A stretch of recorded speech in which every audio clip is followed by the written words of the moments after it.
இன்னைக்கு நாம கொண்டக்கடலை வடை செய்ய போறோம். கொண்டக்கடலையை 2 மணி நேரத்துக்கு முன்னாலே ஊற வச்சிருக்கணும். 150 கிராம் கொண்டக்கடலை, 1 ஸ்பூன் கடலைப்பருப்பை ஊற வச்சிருக்கிறேன். அதையும் இதோட ஆட் பண்றேன்.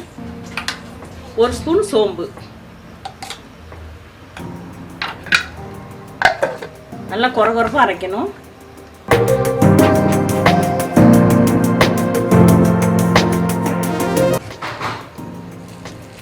இத பாருங்க, இது மாதிரி கொரகொரப்பா இருக்கணும். அப்பதான் நல்லா முறுமுறுப்பா இருக்கும் வடை. அரைச்சிட்டோம். கொண்டக்கடலை வடைக்கு இப்படி கொரகொரப்பா அரைச்சி வச்சிருக்கிறோம்.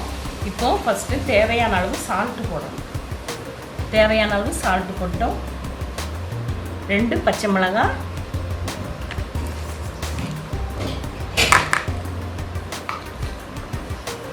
ஒரு பெரிய வெங்காயம், இஞ்சி பூண்டு பேஸ்ட் 1 ஸ்பூன், சிறிது பெருங்காய பவுடர், சில்லி பவுடர் சிறிது, ஏன்னா ஏற்கனவே 2 பச்சை மிளகாய் போட்டோம். இப்போ நம்ம பெசரி எடுக்கலாம்.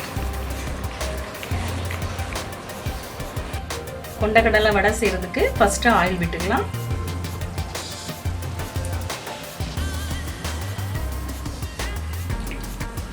எண்ணெய் சூடாயிடுச்சு.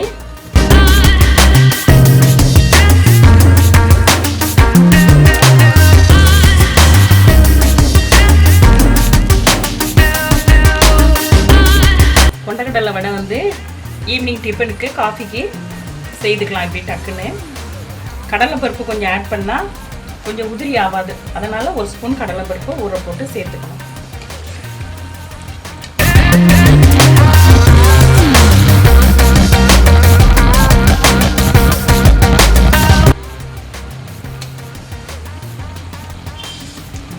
கொண்டக்கடலையில் வடை செய்கிறது குழந்தைங்களுக்கு ரொம்ப ஸ்ட்ரென்த்தாக இருக்கும்.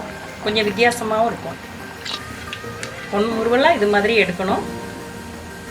சிம்மில் வச்சிடணும் ஸ்டவ்வை. இப்போ கொண்டக்கடலை வடை ரெடி ஆயிடுச்சு.